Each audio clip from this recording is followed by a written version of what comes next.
welcome. My name is Angelina Rodriguez, and I'm reading the Bible to you out loud in a way that's easier to understand. We are on chapter 33 of the book of Genesis, and things are getting pretty heavy. We have Jacob, who is married to Rebecca and her older sister, and their servants as well, and they've had many, many children. And Laban, the father-in-law, keeps trying to rip Jacob off and has been for over 20 years. And God finally said, enough is enough. I want you to leave and go back home where you came from with your wives, all four of them, and all of your children and your children's children. And so he has done so.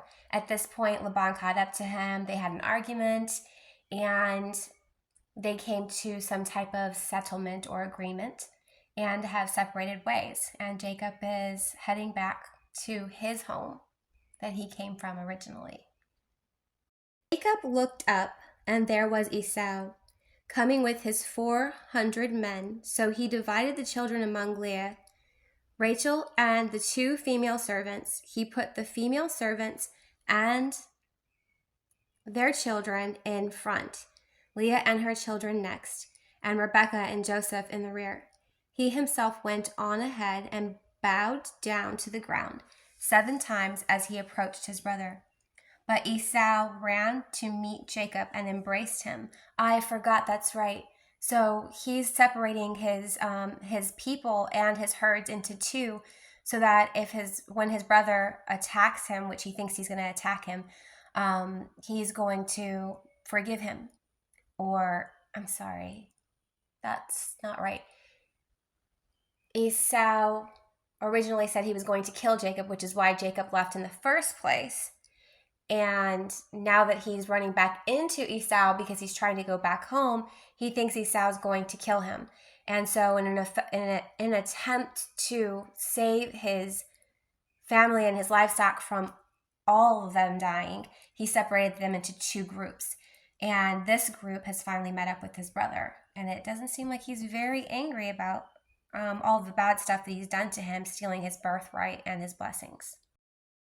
Then Esau looked up and saw the women and children. Who are these with you? He asked. Jacob answered, they are the children God has graciously given your servant. Then the female servants and their children approached and bowed down. Next, Leah and her children came and bowed down. Last of all came Joseph and Rachel, and they too bowed down. Esau asked, what's the meaning of all these flocks and herds I met? To find favor in your eyes, my lord, he said. But Esau said, I already have plenty, my brother. Keep what you have for yourself. No, please, said Jacob. If I have found favor in your eyes, accept this gift from me. For to see your face is like seeing the face of God. Now that you have received me favorably, please accept the present that was brought to you. For God has been gracious to me, and I have all that I need. And because Jacob insisted, Esau accepted. It's a pretty good family reunion.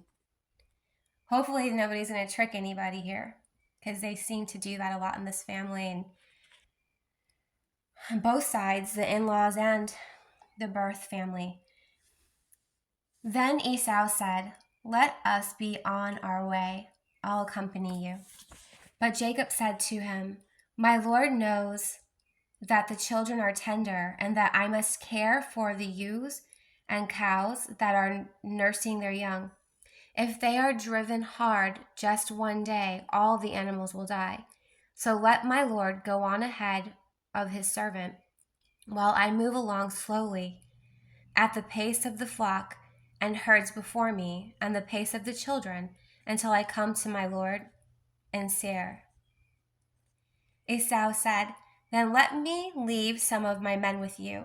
But why do that? Jacob asked. Just let me find favor in the eyes of the Lord. So that day Esau started on his way back to Seir.